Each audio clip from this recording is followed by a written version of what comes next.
Ano ba talaga ang mood dito sa Senado ng mga kasamahan ninyo pagdating sa impeachment? Kasi kung nasa mood sila for an impeachment, madali namang, there can be as many interpretations of the law as there are lawyers. So, pwede naman din nilang ginawa yun on the last day kung talagang gusto nila ng impeachment.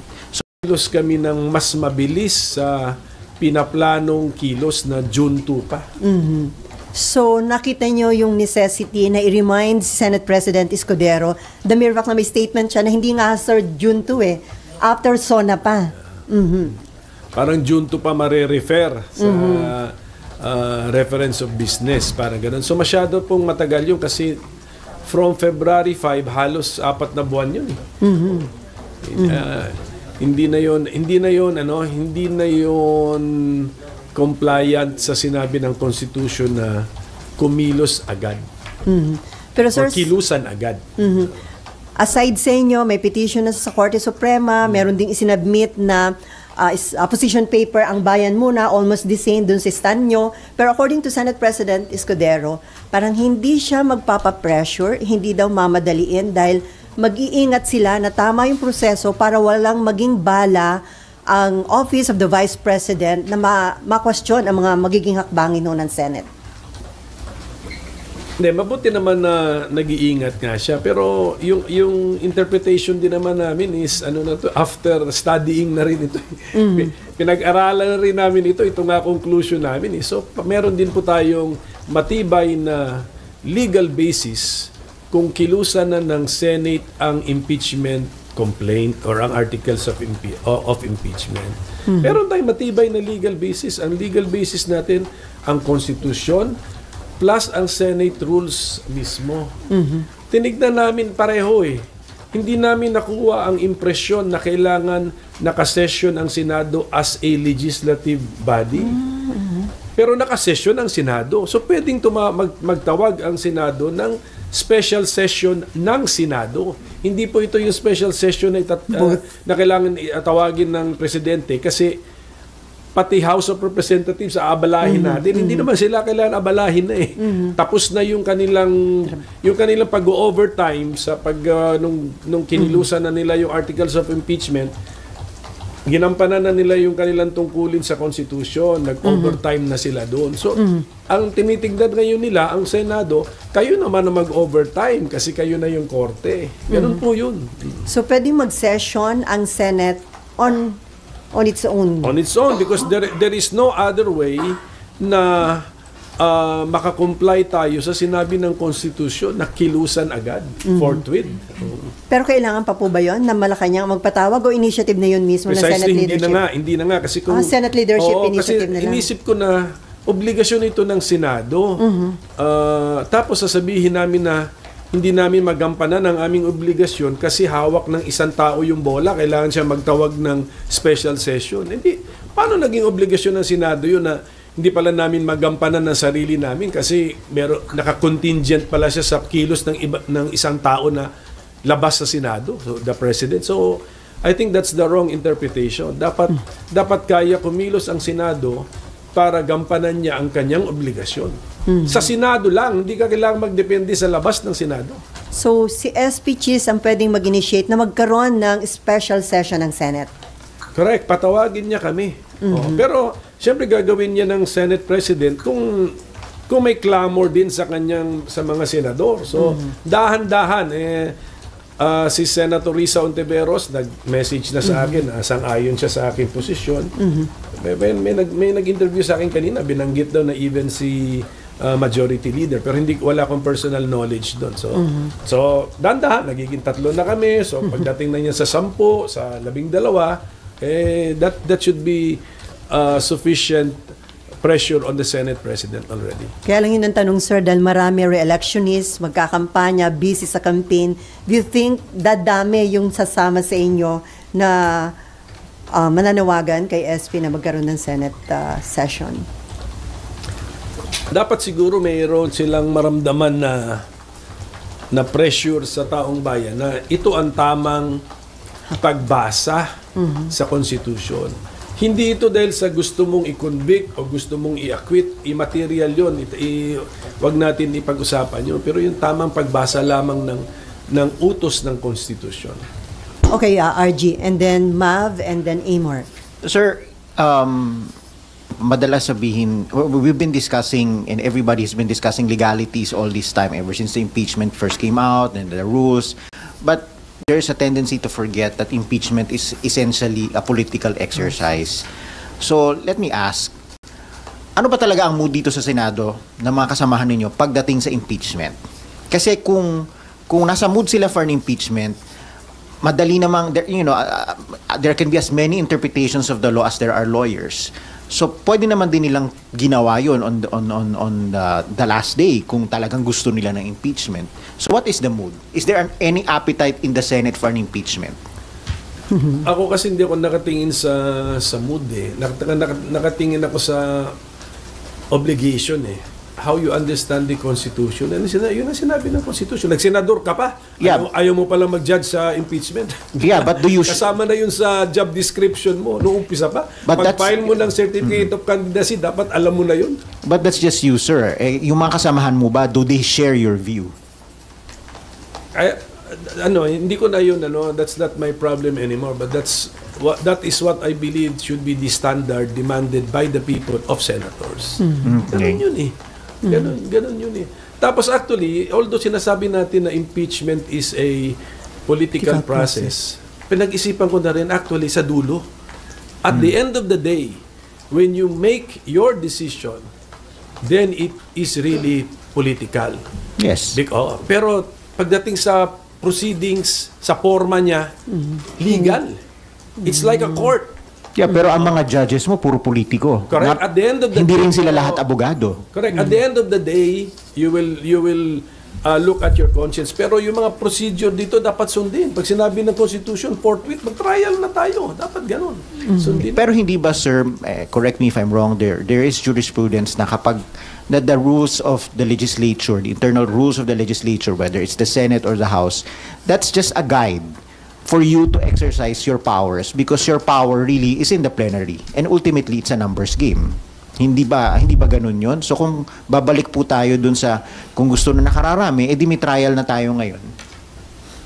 Hindi kasi nakonsulta ng mabuti yung body kasi sa timing naman ng pag-file. Hindi namin kasalanan yon. Do not blame the Senate on when the articles of impeachment were filed. Wala kaming hand doon. Yung timing na yon. Sa timing na yon, very late in the last day, hindi nga ako sure kung may quorum pa eh. So tama yun. So no one is to blame na hindi siya na-actionan officially ng body. But now na nandyan na, dapat aksyonan na officially ng body. So dapat nagkukonsulta na ang Senate President sa mga senador. At yun na nakukulangan ka, sir, yung consultation with your colleagues. I'm sure baka nagkukonsulta nga siya but baka nga the majority is backing up his timetable. Exactly my point. That's why I am presenting an alternative point of view. Exactly my point, sir. Ito ang tamang point of view. Is it a safe assumption that since kayo pa lang ang nagsasalita and si Senator Risa, the rest would tend to back the SP's position? I'm not making that assumption, but I'm not making that assumption. So, ang maganda sigurong gawin ng Senate President, magpatawag na po siya ng kahit caucus man lamang. If you were Senate President now, is that what you would have done? Mag-caucus muna. It's not the official meeting of the Senate as a court. But caucus muna. Dapat, kasi naghiwalay na nung last day. Even before nag-adjourn, baka nga nangampanya na yung mga re-electionists. Wala na sila rito sa building. Sir, since pinupush niyo po yung idea na to, so do you have any proposed timetable? Paano hahatiin ng mga senador yung trial at yung kampanya? Kasi isang tabi ang kampanya. Under the priority ang impeachment. Isn't that a very big ask of your colleagues? That's part of the job description. So, in your case, sir, you're willing to sacrifice your campaign? Ganun, tignan mo ha, nung nasa abroad ako nung nag-declare ng martial law si President Duterte. 5 hours pa lang ako dun sa bansang may official mission ako eh. 5 hours pa lang, balik. Part of the job description because we have to convene after nag-declare ng martial law. Ganun talaga. So sir, possible na kung hindi masunod yung sinasabi yung tamang point of view na dapat gawin ng Senate dito sa articles of impeachment against BP Sara, maaaring marami pang petition na ma-file sa Supreme Court? Pwede. Tsaka, Ngayon, dalawa tsaka naman. criticism. Anyway, we are really a political body. Talagang sanay na kami sa brickbats and sa criticism. Pero sayang, this is an unnecessary criticism against the Senate. Kasi ginagamit yung forthwith, hindi na sinusunod yung ang mandato ng Constitution. Susunod lang kami ron. Ang dami namin time. Pwede nga ngayong March March. Pwede na mag-start sa March. Pero sir, ang tanong, kasi may 3 petition na ngayon sa SC. Isa for the immediate na pag-convene ng Senate as impeachment court. Yung 2, nananawagang i-TRO pigilan itong impeachment trial kay BP Sara. Ang tanong, meron bang jurisdiction ang Korte Suprema sa ganitong impeachment issue? Kasi sabi ni Senator, dating Senate President Franklin Drilon, parang hindi pwedeng i-touch ng Supreme Court yung ganitong Hintayin natin yung ng decision ng Supreme Court. Pero meron pa kasing political question Open pa rin yung concept ng political question, although lumiit daw yun under the 1987 Constitution, nandun pa rin. So baka itong sitwasyon na to ay bagsak doon or pasok doon sa political question. Okay, Mav. Ay, meron ka pa, RG? Sir, sinasabi po ninyo na pwedeng yung Senado magpatawag ng session by itself. Paano po yung magiging process nun, sir? How would it go about? Mag-convene kami. Tapos as a body, and then i-declare namin that this is the impeachment court. The impeachment court is now in session. Yan. Then daanan na namin yung preliminaries. Sir, pag ganun, kahit po hindi in session yung House, okay lang po yun? Kasi kaya nga yun ang conclusion ko na okay lang yun kasi tignan ninyo, kailangan pa bang presidente pa ang magpatawag na pati ang House, mga members of Congress magre-report dun sa batasang pambansa to do what? Ang kinoconvene lang natin is the Senate to be an impeachment court. Therefore, ang aking logical conclusion, pwedeng gawin ng Senado yan na mag-isa. Hindi kailangan mag-convene din ng House at hindi kailangan ang presidente pa ang magpatawag. Presidente ng Senado plus majority, of course, ang magpatawag. Sir, yung mga ganitong usapin po ba, makikita siya sa current impeachment rules ng Senate? Or this is kakaibang pangyayari po talaga? Ang makikita mo sa current impeachment rules ng Senate, itong hawak ko, resolution number 39, ay kung basahin mo yan, you do not get the impression that the Senate must be in session as a legislative body. Kung tutuusin, ano rule yun? May in-examine na namin ito. May rule 11 pa nga rito. Sir, yun approve under 19 Congress? Ito latest? Ito yung, ano to? Yung rules of impeachment? Sir, Ito ay yung dati ng rules of impeachment na ginamit na pwede pang gamitin.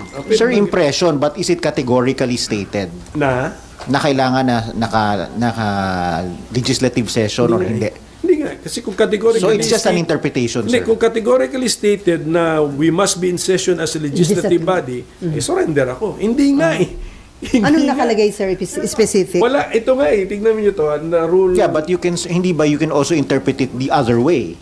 Since wala nakalagay, it's really at the discretion of the lead of the majority.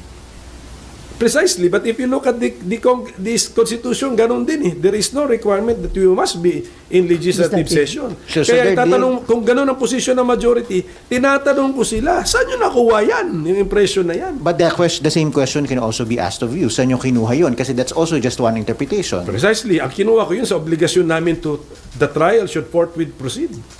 So nothing is categorical. Kaya Either side, nothing is that's why we have this debate. Kaya kinukonvince nga natin yung ating mga kasama rito sa Senado, including the Senate President, na logical yung ating position.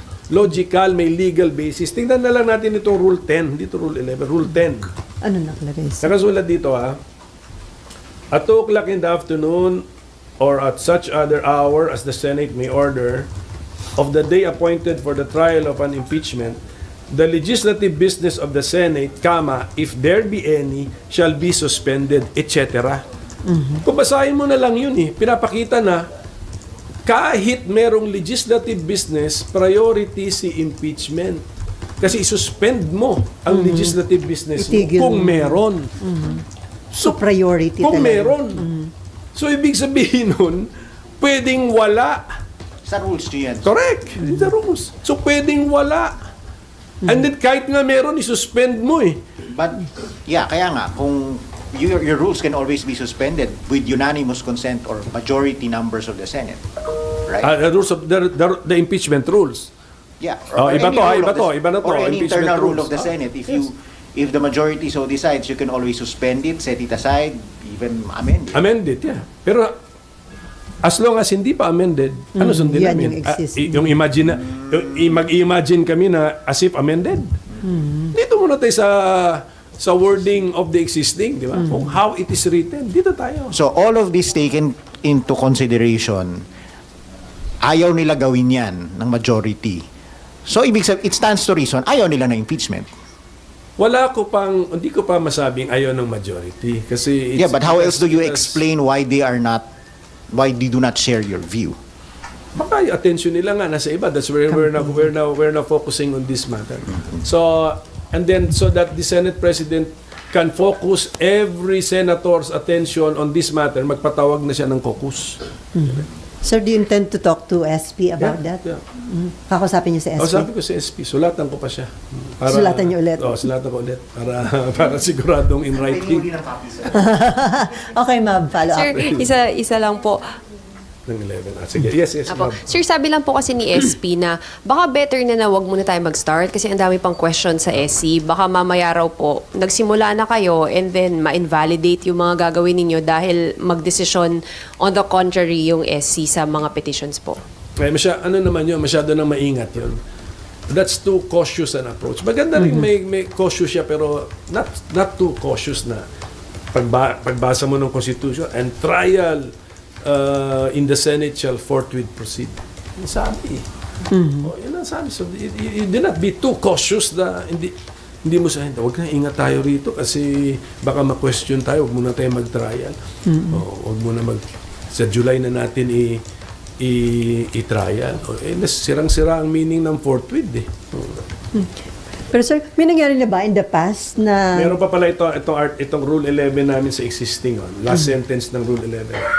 The adjournment of the Senate sitting in said trial shall not operate as an adjournment of the Senate as a legislative body. Tignan mo. So tignan mo, the other way around, ganun. Pag-adjourn na si Senate as an impeachment court, hindi necessarily adjourn si Senate as a legislative body. So ganun, hiwalay talaga. So whether or not in session ka as a legislative body, pwede kang in session as a Senate impeachment court. So nandiyan sa Rule 10 and 11 ng impeachment rules. Ano yung tanong mo? Nakat kita. Meron na po ba in the past na nangyari na merong impeachment trial or hearing sa Kamara na nag-issue ng TRO ang Korte Suprema? Kaya personal knowledge, wala akong maalala. Kasi nag-TRO ba? Yan na yun. So pwede... So, naging moot. So, yeah, the same effect as the TRO. Yeah. Pero iba yun. Ang TRO kasi hindi naman inutos na talunin nyo sa botohan. So, ang TRO is stop nyo lahat.